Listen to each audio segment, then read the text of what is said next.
Doctor APJ Abdul Kalam ने एक बार कहा था कि जो इंसान अपनी इमेजिनेशंस की लिमिट्स को तोड़ देता है वह इंसान इस दुनिया को बदलने की ताकत रखता है। वो चाहे कोई सी भी फील्ड हो, वो चाहे साइंस, टेक्नोलॉजी, आर्ट्स, मेडिसिन, वो चाहे कोई सी भी फील्ड हो, जिस इंसान ने इम्पॉसिबल नाम के वर्ड से पार पा लिया हो और कुछ ऐसा सोचा हो जो लोगों की सोच से परे है, उन्होंने सोचा और फिर उसको हकीकत में बदल कर दिखाया।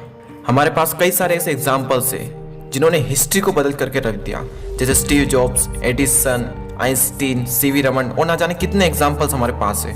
उन्होंने ह्यूमन लिमिटेशन को पार किया और फिर जो हुआ वो कमाल का हुआ। लोगों की सोच क्या थी कि ये नहीं हो सकता और उनकी सोच क्या थी, क्यों नहीं हो सकता। और डॉक्टर कलाम साहब ने कहा है कि अगर आप भी कुछ ऐसा डिस्कवर करना चाहते हो जो आज तक किसी ने नहीं किया, अगर आप भी एक इनोवेटर्स बनना चाहते हो, तो आपको ज़रूरत है क्रिएटिव माइंड की। एक ऐसा माइंड जो कुछ क्रिएटिव सोच सके और कुछ अलग कर सके।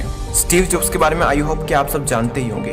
इतनी क्रिएटिविटी उनमें, इतना क्रिएटिव माइंड कि कंप्यूटर के पूरे स्ट्रक्चर को ही बदल करके रख दिया। स्टीव जॉब्स की एक खास बात यह भी है कि वो हर काम को बिल्कुल बारीकी से करते हैं। वे करोड़ों अरबों रुपए अपने प्रोडक्ट की अंदर के स्ट्रक्चर को बनाने में लगा देते थे, भले ही उसकी कोई इंपॉर्टेंस नहीं होती थी।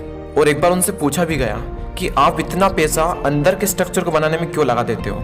कोई भी इंसान आपके प्रोडक्ट के अंदर के स्ट्रक्चर को नहीं देखने वाला, फिर आप क्यों अपना इतना पैसा प्रोडक्ट के अंदर के स्ट्रक्चर को बनाने में लगा देते हो? तब उन्होंने कहा, यार लोग नहीं देख रहे तो क्या हुआ, हम तो देख रहे हैं ना यार, हमें तो पता है ना कि हम क्या कर रहे हैं। बस इसी क्रिएटिव सोच की वजह से कुछ अलग कर पाए। Now the question is how to build creative mind. कहाँ से आएगी क्रिएटिविटी? डॉक्टर कलाम साहब ने इसका आंसर दिया है। वो कहते हैं लर्निंग गिव्स यू क्रिएटिविटी। और वारेन बफेट साहब ने भी कहा है कि the more you learn the more you earn.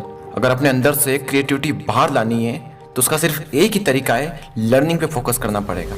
आपका जो काम है, आपका जो पैशन है, आपका जो इंटरेस्ट है, उस काम को आप करते चले जाओ, करते चले जाओ, करते चले जाओ। उसके बारे में सोचते रहो, सोचते रहो। कुछ ऐसा निकल करके आएगा, कुछ ऐसा क्रिएटिव निकल करके आएगा एक दिन जो आप भी नहीं सोच सकते। बस उस काम के बारे में आपको सीखते रहना है। लेकिन लर्निंग सेकेंड स्टेप है, फर्स्ट स्टेप कुछ और ही है। लोग कई बार पूछते हैं what is the secret of success.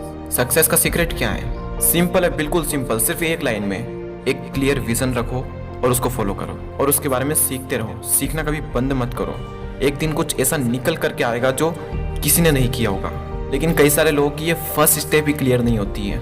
ये एक बहुत ही इंपॉर्टेंट चीज़ है, एक क्लियर विजन होना। क्योंकि आपके पास दुनिया की बेस्ट शिप्स हो सकती है, लेकिन अगर आप उसे चलाना ही नहीं जानते हो तो किसी काम की नहीं। अगर आपको उसमें बैठा दिया जाए और आपके चारों ओर सिर्फ समुद्र ही समुद्र हो, आपको यही नहीं पता कि आपको जाना कहाँ है, तो आप भी वहीं भटकते रहोगे। उसी तरह से रिलेट करना इस चीज को अपनी लाइफ के साथ में। बिना किसी क्लियर विजन के आपकी लाइफ भी उसी तरह भटक रही है। अपनी लाइफ को सही डायरेक्शन देने के लिए क्लियर विजन होना चाहिए।